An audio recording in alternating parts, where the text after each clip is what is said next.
Marcus Coward, and this is Wake Up New Bedford. And I'm here with Ian Johnston. How you doing? I'm Good great. to see you. Ian, thanks for being here. Appreciate you having me on. We've been trying to get this to work for a couple weeks, so I'm excited that we finally got to do it. Me too. Because I feel like you really have an interesting story and one that a lot of people can relate to. Yeah. So, but before we get to that, to create some background for those who know you, but especially for those who don't, tell the people where you're from. New Bedford, Massachusetts. I was born and raised here, been here my whole life. Yeah? And went to school here, had jobs all over in different parts of the city, and just like, this is pretty much all I know for the most part is over here. So for schooling, walk us through where you went for elementary, middle, high school. So elementary, I went to Winslow School, Betsy B. Winslow. Then middle school, I went to Global Learning Charter Public Schools. Yeah. And then high school, I went to Greater New Bedford Voc Tech. Oh, okay, you went to Voc. Yeah, and then I did BCC after for a little bit after I graduated. And so, what was your shop at Voc? So I was in the architectural and interior design shop. It was called CAD originally, but then they kind of like switched up the names in our junior and senior year. There was two sides of the shop. There was the more mechanical side, working on like tool bits and like machine parts, and then the side I was on was really working on, you know, the floor plans, what's inside the house, what's outside the house, what's the colors, what's the furniture, what's the style. Just, I would do like just virtual floor plans, that type of thing. Is that what you chose or like wanted going into Voc? No, I went into Voc like, so I wasn't actually gonna go to Voc. I was gonna stay at Charter because they offered high school. Sure. And then last minute, I was just like, I don't want to go here for high school. I want to go somewhere where there's like, no offense to Charter, but they just didn't have a lot going on. Like sports-wise, there was no sports because it was in the like middle of the North End. No fields. It was just like in the middle of a neighborhood. There wasn't like too much to do. So you know, Voc offered like shops and sports and all these different type of opportunities. So I threw a Hail Mary in last second with an application, was able to get in, and but I originally just picked electrical, because I was just like, electrical, you know, that's quote unquote the best shop in the school at the time. One of the most popular for sure. And so I got in that, and I did my whole freshman year of electrical, and I just didn't like it. It was like wasn't fun. Like it didn't. Like, and I know, like, you know, work isn't fun, school isn't fun, that type of thing. But like how it felt in high school was, especially in freshman, you know, as a 15, 16-year-old, it's like whatever you pick is probably going to be your career path, regardless if you go to college or not. And I kind of spiraled in that thought at the end of my freshman year, and I was like, I got to get out of this. I'm not cutting wires for my whole life and doing this. This is just awful. Like, so yeah, and then at the end of freshman year, I just ended up transferring to that shop, and then I stayed in it for the rest of high school, which was honestly a great decision. You know, I had great teachers, great memories in that shop, even though I got cut off with COVID for pretty much my entire senior year and half my junior year. It was still a good time. You know, and I still enjoyed the work. Got good opportunities there. So. Did you go into like that career path later on? No, not at all. I just did one job for like one of my family friends, and they paid me like $200 to drop a floor plan, and then that was the end of my career with architectural and stuff. So, yeah, then I just started, you know, moving on to the next part of my life. So let's say in middle school, what did you see yourself being when you grew up? I always saw myself doing something that was involving social media from like the time I was in like second grade to now. Like that's just like, that's always been what I wanted to do. Because how old are you? I'm 22. Okay, all right, so like 4 years younger. So, yeah, okay, so when did you get your first smartphone? Probably when I was like, I want to say 11. 11, 12. Okay, yeah, old, so around the something same. like that. Cool. Yeah, and it was just always something, whether it was, I didn't really grow up on TV. I grew up more on YouTube. And just like all these original YouTubers, whether it was like the gamers or the people with vlogging or people doing funny skits, like that was my childhood. Yeah, and same. I always looked up to those guys. Yeah. It was just like this like it sounds so fun. Just like having fun with your friends, putting it on the internet, and just like it was a lot more innocent back then compared to what it is now. Yeah. And there was really something that was that like brought out joy. Like watching that, it was more on the lines of like a kids channel in a way. Like there's always going to be bad stuff on the internet, but like in that time it was really good. It was very like and really funny. Yeah. You know, like people weren't doing like either like inappropriate stuff. Like maybe it was like dark humor or whatever, but it wasn't like nothing too far. Yeah, nothing too far, and everything was just trying to like get you to laugh. You know, for sure. That was.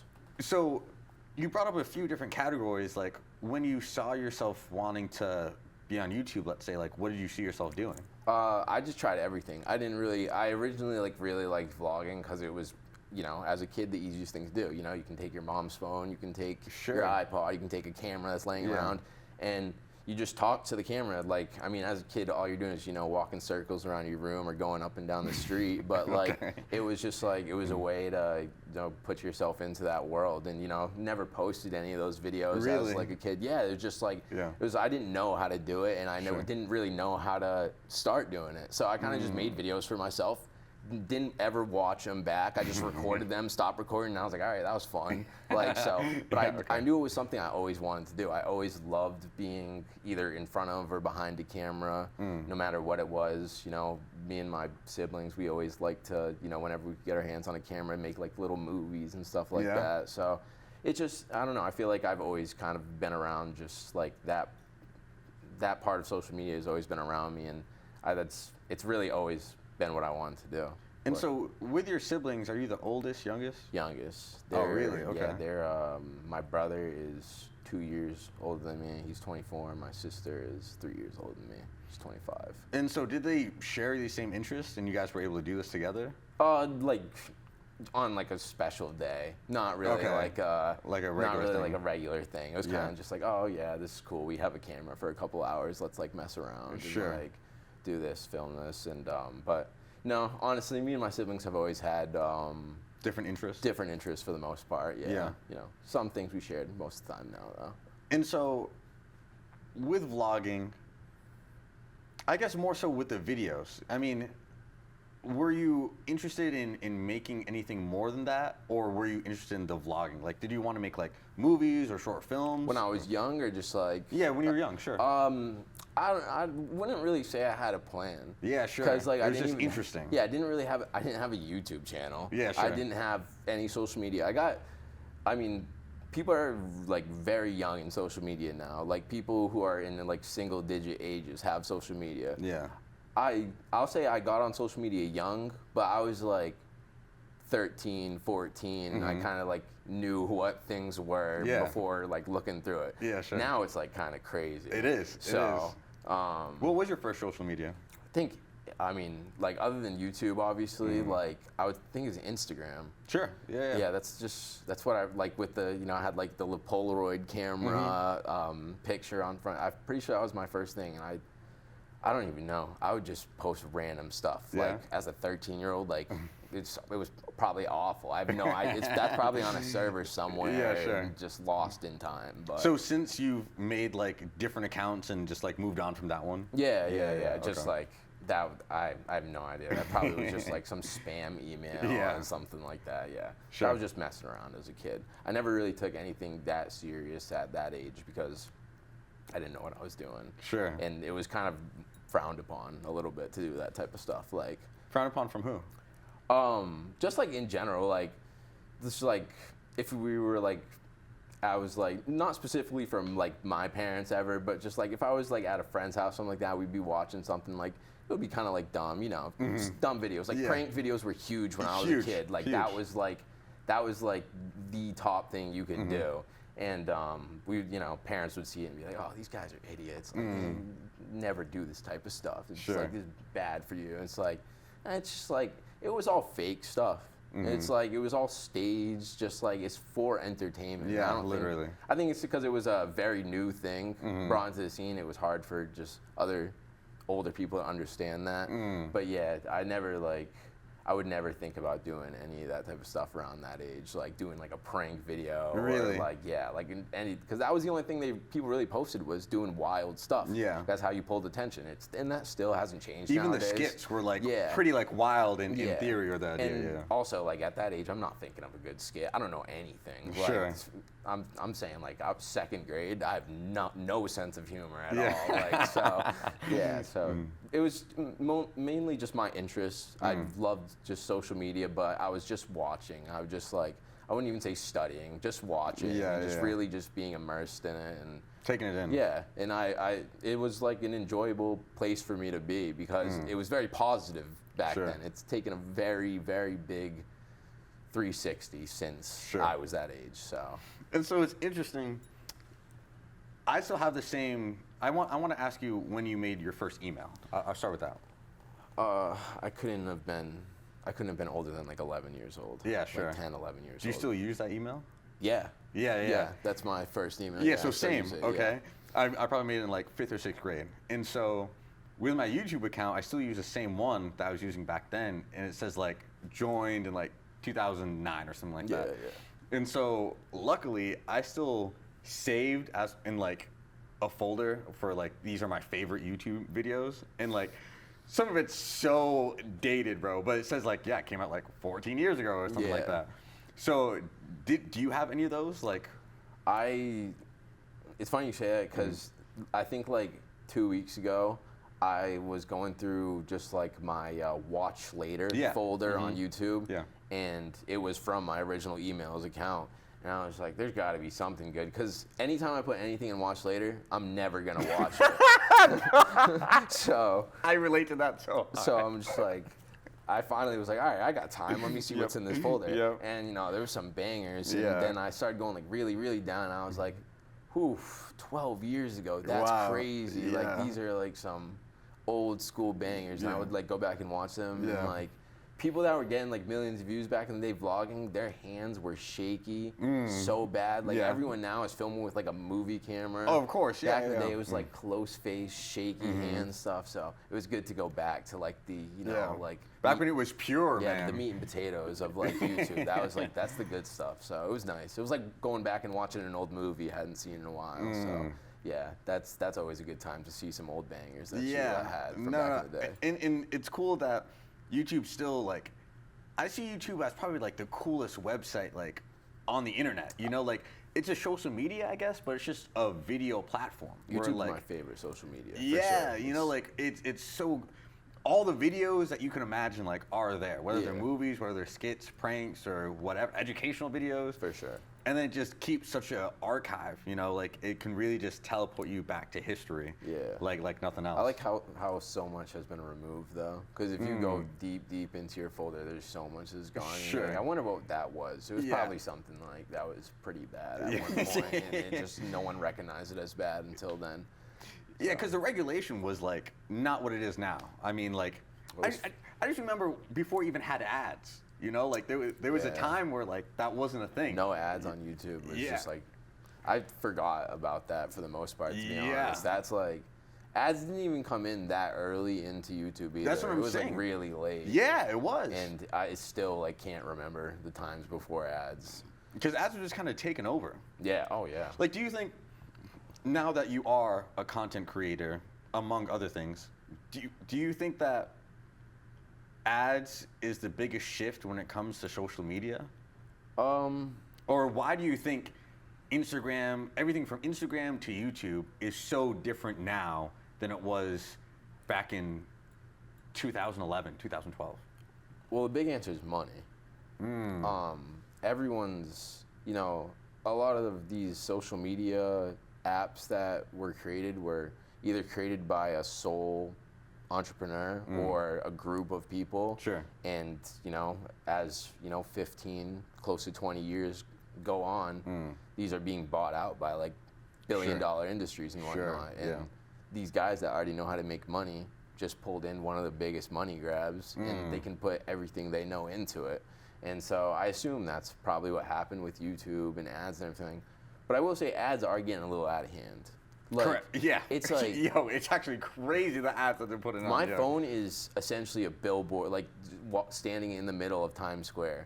Like I have an ad for like everything. Like I swear I have ads like on my home screen sometimes for like apps that are like telling me like, oh, you can get what you were looking at online. You want to shop right now? Yeah. I have to turn off notifications like for everything. Yeah. Because like, but getting back to it, I'm going off track. But the ads, no, that's a great point. Yeah, it's become more about the money now than about the creativity. Yeah, for sure. Like what made social media in general so cool. Like everything from Instagram, you could just post random pictures to YouTube, post random videos. But and I have a beef with people who have long videos and put a lot of ads because like I like to listen to long videos rather than skipping through like a bunch of quick videos. Yeah, and I agree. They'll do like 1 or 2 ads like every like 3 minutes. And I'm like, I know you have like a 2-hour long video, but like just throw in an ad or two. Like I know you're trying to pull as much money as you can out of the video, but I also can't hate because if I could throw a couple ads on my video, I'd probably throw as many as possible. Yeah. So I'm a little bit of a hypocrite, but I dislike it a lot. Yeah. It sucks for sucks for the watcher, but for the consumer, it's nice. But ads are good. And bad in a way. They can help out a lot or they can annoy people. And I feel like both, regardless if you're putting out ads or you're consuming the ads, you're going to get annoyed or you're going to be happy about it either way. Just depends what side you're on. And so when did you start creating content now? Like actually posting it and like trying like everything like for real, I would say like 2019 I started just actually no, it was during COVID, so 2020. Sure. It was right when we got like kicked out of high school and everything and everyone got booted into their houses. Yeah. I would get on the video chats with my friends and there was nothing to do. So we would film for like hours on the video chat, whether we were playing games or watching videos together or whatever.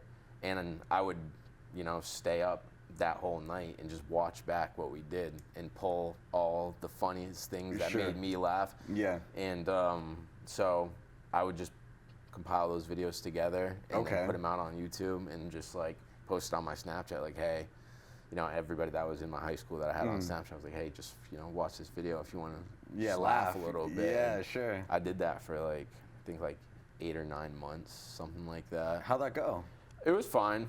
Some videos like did good, but it wasn't like really like an algorithm puller or like anything that I was like taking like too serious. It was about like the most you could do for the situation that you were in. Like, cause no high school, I was gonna play the video game all day long if I had to stay inside. Like I'm talking like peak COVID, like where everyone's like not knowing what's going on. Yeah. So yeah, just staying inside playing games all day or something like that. Like that's the only way I could make content. I knew I wanted to make content. Like I wanted to take advantage of not being in high school and having to do high school work. So So if that was a good point for me to do it, then I just wanted to take the opportunity. But I got bored of that like after a while because it didn't feel like organic or like I was producing anything really. It kind of felt like I was just like throwing out just like whatever I was doing. Now, did you feel when you first started to make content that you're like satisfying that inner child that wanted to be a YouTuber or a vlogger, or did it feel like something else? I mean, there's definitely like moments like just kind of like maybe like posting the first like actual video, with the thumbnail and everything, title, and like having people, like friends and repost the video. Like there's those type of things. It's just like those little like support moments and like little like, couple likes, maybe your video got like, a couple hundred views and whatnot. So I wouldn't say it like really satisfied my inner child for doing that. I feel like I got that later on down the line. Okay. But I was definitely like just kind of enjoying it, and also it was a distraction really, just like with everything that was going on. Like no one had any idea what the next day was gonna bring. So it was kind of just like, hey, this is fun, and like I have nothing else to do. So it was just I just rode that wave for a while. And do you feel like a lot more people are becoming either YouTubers or content creators or influencers? Yeah. Like with your generation specifically? Yeah, I feel like everyone's like trying a little something for the most part. Whether you're a consistent poster or you're a person who posts like once or twice a month, whether you just think something's funny or like, you know, you want to post your like workout routine or like, I feel like everyone is kind of trying to do something a little bit, and I'd assume wanting to get a good amount of views on like a video and whatnot. But I wouldn't say there's too many people that are jumping into like content creation in a sense of being like a YouTuber or anything like that. I would say they're more getting into just promoting like what they're doing on social media, whether it's like a small business or a musician, clothing brand. They're really utilizing social media in content creation to. Because Ian, you bring up a good point that like a lot more people are just promoting their own lifestyle on social media or aren't really using YouTube. And so like when I started my YouTube channel, I was so surprised by the small amount of people who actually like go on YouTube and like, you know, watch it consistently. Like me and you, we go on it all the time, but like a lot of people don't. Were you surprised by that? No, not really. Really? Because people have like really short attention spans nowadays, including myself. I mean, I always have had like one. It's like whether I was in school or like even like at the movie theater, I'm kind of like watching the movie, looking at the speaker, looking at the back of someone's head, regardless of what I was doing. Sure. So it makes sense. You know, obviously TikTok was probably the biggest boom that any social media you know, marketer could have made at all. You know, so it copied right off of Vine. Vine was one of the greatest apps, social media wise, because it was just so quick. 7 seconds is all you got. No ands, ifs, or buts. That's all you got. And people made livelihoods off of that. Just like absolutely. And went so far into like cinema and whatnot off those type of apps. So I was really surprised, especially with like how well Vine did. But regarding YouTube, I think YouTube plummeted pretty bad with kind of restrictions. And that kind of, when you put too many restrictions on content creation, it takes away someone's ability to be unique. You know, if you can't express yourself, and I understand, before I say this, I understand that there's certain ways you should express yourself and shouldn't express yourself. Sure. But if you're putting too many limits on that, it's not gonna. Nothing will be genuine. Well, it's coming down to like the music you're playing too. Like all the smallest thing can be like copyright, or you know, can get you demonetized. I get like copyrighted all the time on YouTube, which is unfortunate. But I'm gonna keep going. It's just that's like, not gonna stop you until they like really say something. It's like whatever. But yeah, it's like I feel like YouTube took a couple wrong steps. I mean, they did a good job with making shorts a thing. Sure. You know, just I mean, I feel like everyone hopped on the wave of putting some sort of short videos because you know everyone's scrolling. So and the endless scroll, like that's something that every social media has. It's definitely like bad. It's definitely bad. Because I will say I've definitely been a lot better. It's something I've noticed because I used to be pretty bad on Reels. Like last year, I would probably like sit there, like if I was doing nothing, I would sit there maybe like 30 straight minutes and just be staring at my phone, swiping through Reels, and I would like break out of it and be like, jeez, that was not. But you're not alone. I mean, even I do that. But yeah, I've definitely tried to not have myself stuck in a wormhole. But it's really easy. It's just like, it's super easy. You see one video you like, then you click on the side link to that, and then all of a sudden you're watching every video under the sun about that. And then, so it's smart. Like the way they set this whole thing up, like every button they have is in an intricate spot for you to click on, and it's either going to take you into a wormhole or it's going to shoot your interest away. But I feel like everyone's been caught up in just like it's almost like the Alice in Wonderland thing, just falling through. Like that's where our brains are when we're going through those infinite scroll things. And I feel like with the money and with the ads, I feel like the more money they put behind these apps, the more addictive they made it. Specifically, you know, like they don't want us to log off, you know, and that's just like not healthy, man. No, you know, definitely. And especially like the younger people are, the more addictive it's gonna be. You know, like if a 40-year-old hops on it, like, okay, I have a whole life, but if you're 6, you know, like this is all you know. This is gonna be crazy to your mind. It's pretty bad. I see like kids that are very young on their phones, and it doesn't bug me at all. It's like, yeah, it's what it is. Like my generation, we had like DSs and stuff like that. Phones weren't like that crazy. Yeah. But like sometimes, like seeing a kid scroll through like TikTok or Instagram, I'm like, I know it's on that, and this kid could get like some of the most like vile things ever. Yeah. And it's like at such a young age. So, but hey, that's what it is. It's like you're gonna give a young kid a phone. He's gonna do whatever he's got to do with it. So. Now, have you thought about how you'll raise your own kid, and like, will you just be accepting of this culture and be like, okay, it is what it is, and he'll adapt? Or does this kind of culture make you more old school and think like, oh, now I'm not gonna let my kid be on social media like I was, because you know how bad it can be? Which one do you think you would be?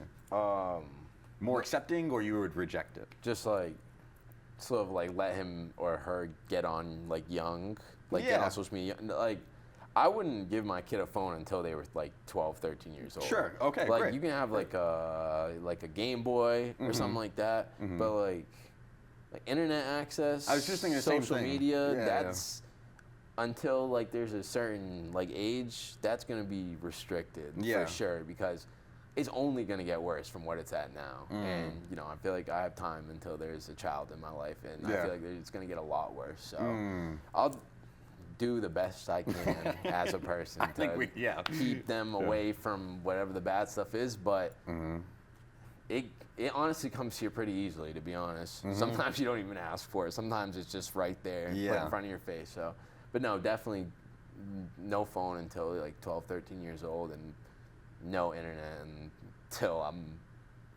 I feel comfortable with you being on the internet. Sure. So if that's too strict, then whatever, but I'm trying to save them from nonsense. And so I'm curious about your opinion on phones in high school. Okay. Do you feel like they do have a lot of good, proper uses, or do you think it's more so a distraction? Just like having your phone, like your own personal cell phone in high school? Yeah. I mean, obviously, you know, a phone can be a distraction in high school for sure. But I don't really think it's really a big issue, to be honest, for high schools, because everyone was on their phone in high school. I feel like anyone can say that if they've been in high school when phones were around. Yeah, sure. But like, I don't know many people that didn't graduate, and so I think if what matters is graduating high school, I don't think phones are taking a big toll on it. I think just like, that's an interesting point. Okay. It's like if there was something that was like, all right, classes are really dropping students on graduating like year by year, and like, I mean, I don't know. That's a big question. There's a lot of like variables I can go into. No. I mean, just with you being younger, and like I'm running for school committee, so I'm thinking about all these different policies, and now we're just talking about phones and how addictive they are. Like, I'm really trying to get different perspectives on young people's honest opinions on like, all right, if we can all agree that like there are some cons about these phones, like what's appropriate to have them, and maybe where should we cut back on? Well, if you want my honest opinion, I think watching TV in high school on my phone ruled. It was awesome. So. What? So like in class, like you're close up somewhere. Okay. If I'm like, I mean, during shop. It wasn't your like typical, classroom setup. I had an entire like full-size desk with an office chair. Okay. I had a computer with monitors and whatnot. Lit. And okay. So I had, and I was sitting down in the same spot pretty much for the entire day, working on the same computer. So putting TV on the side of me, listening to it, grazing my eyes back and forth, I don't think it did any damage at all. And sure. I graduated comfortably, and I watched TV a lot in school. I'd say probably like more than someone should. Yeah, sure. So, sure. I think that it depends on the person, their character. Sure. And if they want to apply themselves enough to at least get the minimum grades to graduate. And if they want to graduate. Yeah. Because like the truth is like, especially if you're not going to a vocational school, if you're just going to a high school that's just straight up academics, you should at least apply yourself to graduate. Just like get the C's, whatever you got to get. But I don't think phones are a big deal at all. I don't think that's something that. But you know, I won't put that into your mind. For running school. I honestly appreciate that opinion and like that perspective. So that wraps up part 1. Okay. You know, part 2, we'll talk a little bit more about your current interests. We haven't talked about your interest in fighting at all. I'm interested to see like how you got started with that. Yeah, definitely. But I really enjoyed this conversation. Yeah, for sure, brother. So this has been Ian Johnston, and catch us in part 2 where we talk a little bit more about what he's been up to nowadays. Thank you so much, and catch us in part 2. Peace. I'm running.